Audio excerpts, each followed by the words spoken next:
बोल 85। जय मूल निवासी। साथियों, आज दीव के अंदर ये कार्यक्रम होने जा रहा है और इस कार्यक्रम की अध्यक्षता कर रहे हैं बामसेब के सीईसी मेंबर माननीय किशोर सर जी और हमारे सीईसी मेंबर माननीय के पासी सर जी, भानुबेन जी, अमृत भाई और भी साथी हैं जिनका मेरे को नाम याद नहीं है। मैं इन सबको जय मूल निवासी करके अपनी बात चालू करता हूँ और आप सभी जो दीव और दीव के आसपास की रहने वाले आप मूल निवासी जो आए, आपका भी बहुत बहुत ज़्यादा धन्यवाद जो आज इस कार्यक्रम को अटेंड करा। हमारे आज इस पत्रिका के अंदर एक मेन सब्जेक्ट है, बामसेब का ये अधिवेशन है, लेकिन इसके अंदर ओबीसी की जाति आधारित जनगणना है। साथियों, शायद आपको मालूम भी होगा कि बामसेब जो संगठन है वो भारत के अंदर 567 जिलों के अंदर है, 32 राज्यों में है, लगभग 4000 तहसील और 1.5 लाख गाँवों में है। भारत के अंदर सबसे पहले ओबीसी की जाति आधारित जनगणना होनी चाहिए। ये 2011 के अंदर बामसेब के राष्ट्रीय अध्यक्ष माननीय वामन मेश्राम साहब जी ने इसकी आवाज उठाई थी। उस समय भारत के अंदर प्रधानमंत्री थे मनमोहन सिंह और उसके पहले हमारे देश के प्रधानमंत्री थे पंडित अटल बिहारी वाजपेयी। आप इस सब्जेक्ट के पीछे का थोड़ा सा मैं बैकग्राउंड बताना चाहूंगा कि ओबीसी की जाति आधारित जनगणना का मामला कितना खास है और कितना महत्वपूर्ण है। इसके अंदर बामसेब एक संगठन नहीं, एक यूनिवर्सिटी है। इस यूनिवर्सिटी के अंदर एक नॉर्मल से नॉर्मल व्यक्ति को उस संगठन के अंदर इनके वीडियो सुनकर या इनके कार्यक्रम देखकर इतना नॉलेज हो जाता है कि वो इसका पूरा इतिहास बता सकता है। जैसे 1931 के अंदर ओबीसी की जनगणना हुई थी जाति आधारित, उसका आंकड़ा लेकर आज देश के अंदर ओबीसी को जागृत करने का काम किया जाता है। 1931 के अंदर जो ओबीसी की जनगणना हुई थी, उस समय हमारा देश आजाद नहीं था, अंग्रेजों का गुलाम था। यानी कि ओबीसी की, बख्शीपंच की, पिछड़ों की जो जनगणना की थी वो अंग्रेजों ने की थी, जिनके हम गुलाम थे।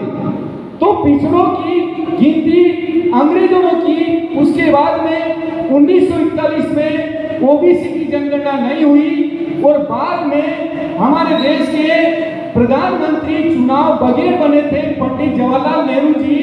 उन्होंने 1951 के अंदर ओबीसी की जनगणना को रोका। ओबीसी की जनगणना को, जाति आधारित जनगणना को रोका, क्योंकि आपको नहीं मालूम होगा कि कांग्रेस कमेटी के अंदर चुनाव हुआ था और उस चुनाव के अंदर पंडित जवाहरलाल नेहरू चुनाव हार गए थे और सरदार वल्लभ भाई पटेल चुनाव जीत गए थे। सरदार वल्लभ भाई पटेल ओबीसी वर्ग से आते हैं। उस समय पे पंडित जवाहरलाल नेहरू जी ने सोचा कि अगर जैसे अंग्रेज ओबीसी बख्शीपंच की जनगणना करते थे, अगर ये जनगणना चालू रही तो देश के अंदर ओबीसी की संख्या 1931 के अनुसार 52% है। अगर हमने पिछड़ों की गिनती जाति आधारित करी तो आज जो पिछड़े अनपढ़ हैं, गंवार हैं 1952 में, तो इनको मालूम पड़ेगा कि हमारी देश के अंदर जनसंख्या 52% है और पंडित जवाहरलाल नेहरू जो ब्राह्मण थे उनकी संख्या देश में 3.5% है। अब 3.5% ब्राह्मणों ने जो कांग्रेस बनी है, वो कांग्रेस चटर्जी, मुखर्जी, बनर्जी, आगरकर, तिलक, इन लोगों ने 1885 के अंदर कांग्रेस का निर्माण किया था। तो कांग्रेस के लोगों को मालूम है कि जो कांग्रेस बनी है वो ब्राह्मणों की पार्टी है और ब्राह्मणों की कांग्रेस की पार्टी के अंदर जब कांग्रेस कमेटी का इलेक्शन हुआ तो सरदार वल्लभ भाई पटेल जीते और पंडित जवाहरलाल नेहरू जी हारे।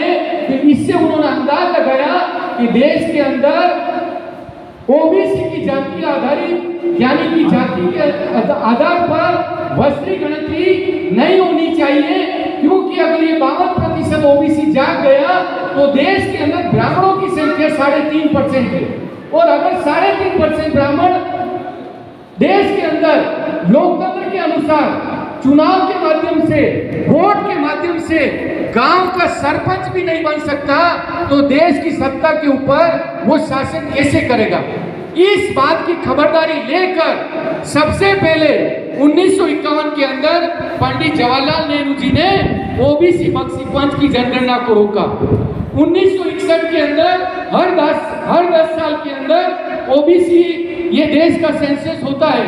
उसके बाद में 1961 के अंदर फिर जनगणना की बात आई। उस समय भी देश के प्रधानमंत्री पंडित जवाहरलाल नेहरू थे। उन्होंने फिर 1961 के अंदर ओबीसी की बख्शीपंच की जाति आधारित जनगणना कर 1971 के अंदर देश की प्रधानमंत्री इंदिरा गांधी थी। इंदिरा गांधी ने भी ओबीसी की जनगणना नहीं की। उसके बाद में देश के प्रधानमंत्री मोरारजी देसाई, जो गुजरात के ब्राह्मण थे, उन्होंने भी जब सेंसस कमीशन ने उनको पूछा 1978 के अंदर कि ओबीसी की जनगणना कैसे की जाए, तो उन्होंने कहा कि जब नेहरू ने गिनती नहीं की ओबीसी की जाति आधारित, इंदिरा गांधी ने गिनती नहीं की ओबीसी की जाति आधारित बख्शीपंच की, तो मैं कैसे कर सकता हूं? मोरारजी देसाई ने भी सेंसस कमीशन को ओबीसी की जाति आधारित जनगणना करने के लिए मना कर दिया।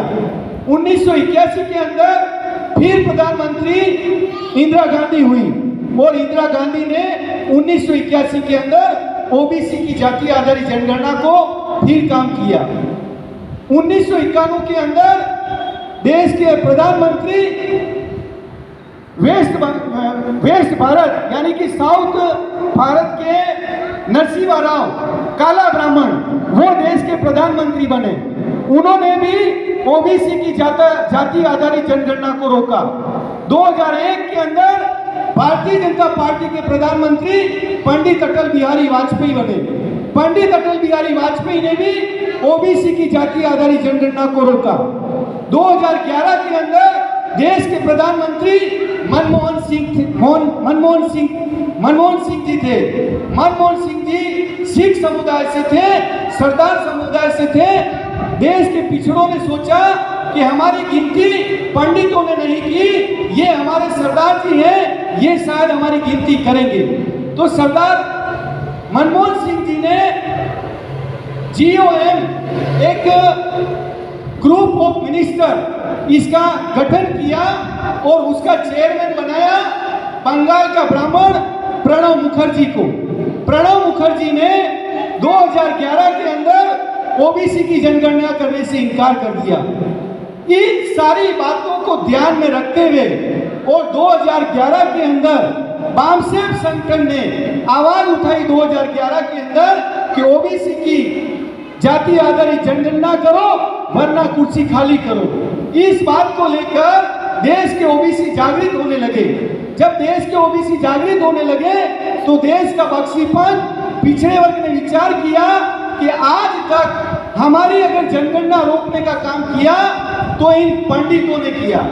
इस आधार पर देश के ओबीसी ने, पिछड़े वर्ग ने सोचा कि अब हमारे देश का प्रधानमंत्री पिछड़े वर्ग से होना चाहिए तो ताकि वो हमारी जनगणना कर सके। 2014 के अंदर देश के प्रधानमंत्री माननीय नरेंद्र मोदी जी बने। जैसे ही देश के प्रधानमंत्री माननीय नरेंद्र मोदी जी बने और उन्होंने पिछड़े वर्ग के लिए, पिछड़े वर्ग के विरोध में सबसे पहला निर्णय लिया और सुप्रीम कोर्ट में हलफनामा दिया कि मैं ओबीसी बख्शीपंच की जाति आधारित जनगणना नहीं करूंगा। वामन मेश्राम साहब अपनी स्पीच में कहते रहते हैं कि नरेंद्र मोदी जी ये देश के अंदर ब्राह्मणों के द्वारा रखे हुए प्रधानमंत्री हैं। तो ये किस बात से साबित होता है कि देश के अंदर गए 65 साल से जो ब्राह्मणों ने हमारी जनगणना पिछड़ों की रोकने का काम किया, तो नरेंद्र मोदी जी ने भी 2021 से पहले 2021 का जो सेंसस है, इस सेंसस के अंदर किसी भी समाज की जनगणना नहीं की। आज 2024 चल रहा है। साथियों, मेरे पास कहने के लिए बहुत कुछ है ओबीसी के लिए, मगर चिट्ठी आई है और हमारे अन्य वक्ताओं को भी सुनना है, इसलिए मैं अपनी बात को यहीं विराम देते हुए अपनी बात समाप्त करता हूं। आप सभी साथियों ने मेरी बात को ध्यानपूर्वक सुना, इसके लिए धन्यवाद, आभार। जय भीम, जय मूल निवासी, जय जोहार साथियों।